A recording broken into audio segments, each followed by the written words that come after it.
Good morning, it's 8 o'clock. This is Mornings on the Dove, and you can get our iPhone, iPad, and Android app and watch the Dove News on demand on your mobile device and on the Dove Roku channel as well. Now looking at our news headlines, a steady diet of freezing rain and cold temperatures means parts of the country socked by a weekend storm will be covered with ice through Christmas and beyond.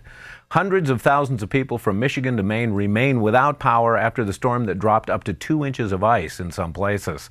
Michigan's largest utilities say it will be days before most of those blacked out will get their power back. A Delta jet headed to Atlanta has slid off a taxiway at Detroit Metropolitan Airport. No one was hurt, and an airline spokesman says the plane may have hit some black ice before sliding from the taxiway onto a grassy area. All 180 passengers safely got off the plane and have been rebooked on a flight scheduled to take off later in the day. Sunday afternoon, Medford Fire and Rescue was called out to a home at 3308 Wheat Ridge. The home's owners were out and returned to find a fire in the bathroom. While a cabinet had been consumed and water lines under the sink were damaged, water leaks helped put the fire out. Damage was confined to the bathroom and an adjacent closet, and about half of the home had smoke damage. Fire officials remind everyone to be sure to not leave lit candles unattended. That was determined to be the cause of this fire. Oregon officials have been making money by selling voter information to political parties and private companies. A Salem newspaper reports the Office of the Oregon Secretary of State has made nearly $90,000 off of fees during the past 5 years by selling the voter registration database. Oregon charges $500 for the database, far higher than the $7 charged in Washington state or the $30 charged in California. That makes the records difficult for the public to access, but records show for-profit companies have made the purchase. Organizations that buy the database are not supposed to use it for commercial purposes, and the voter registration database includes information such as each voter's name, address, date of birth, and voter history.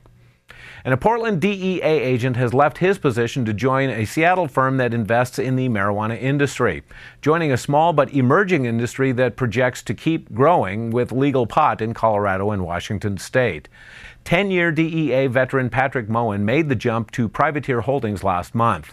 The 36-year-old lawyer spent his career busting up trafficking rings for drugs like methamphetamine and ecstasy, and he acknowledges that some of his former DEA colleagues are less than enthusiastic about his career choice.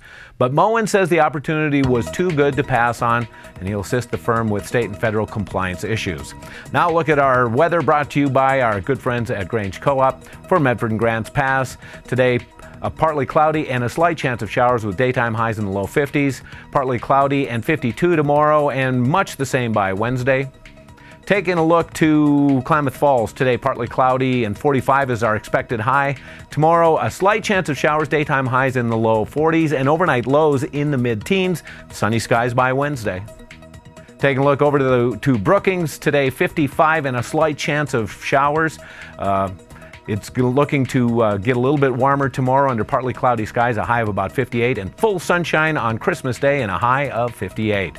For Port Orford and Coos Bay, 20% chance of showers today with a high of 52, partly cloudy and 51 tomorrow. And for Wairika, today partly cloudy skies and 51 degrees. Now you're up to date with that look at our news and weather on the Dove.